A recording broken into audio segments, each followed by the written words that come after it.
Най-често срещаните грешки на интервю за работа, които гарантирано губят позицията. На първо място да закъснееш. Това е нещо, което никой не го толерира и цялостно винаги прави лошо впечатление. Интервюто винаги започва с един горчив привкус, така че, освен ако нямаш много основателна причина, си измисли такава, защото никой не го харесва.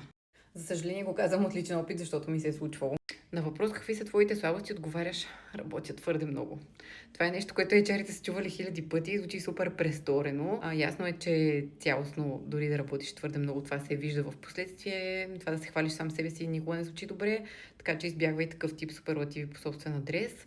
И като цяло, наистина, HR-ите искат да чуят някаква слабост. Причината да задават този въпрос е като цяло да видят дали имаш някаква самокритичност и дали работиш върху своето развитие. Така че вместо да казваш нещо, което звучи самонадеяно и може да бъде възприето по грешен начин, по-добре наистина кажи каква ти е слабостта. Например, прекалено голям перфекционист съм, трудно ми да делегирам, работя по въпроса, как се опитваш да коригираш това нещо в себе си.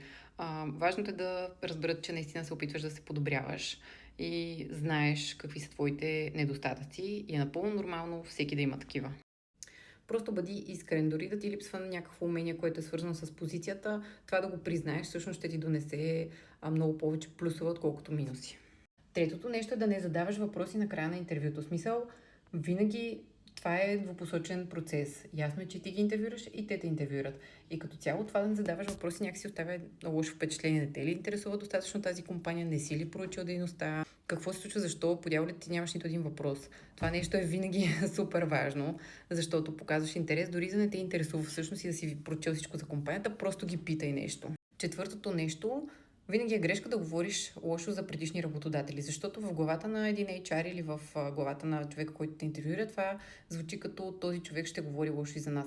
Колкото и да е било токсично предишното ти работно място, изтъкни една основателна причина, заради която сте се разделили. Например, не си имал достатъчно развитие или търсиш по-добри финансови възможности или просто нещо друго като причина, но цялостно няма нужда да навлизаш в детайли, да злословиш по нечия адрес. Просто спомени причината, която теб не те устрои.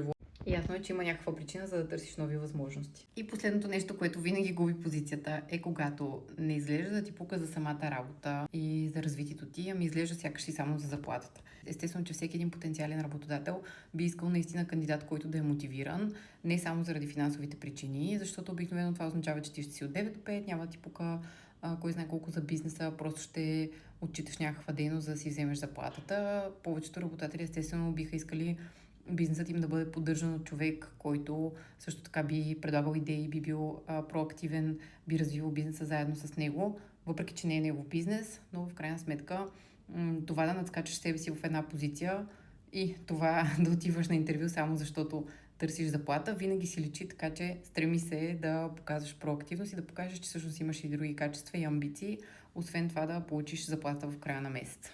Ако искаш да знаеш как да се представиш добре на интервю за работа, последвай ме за още съвети.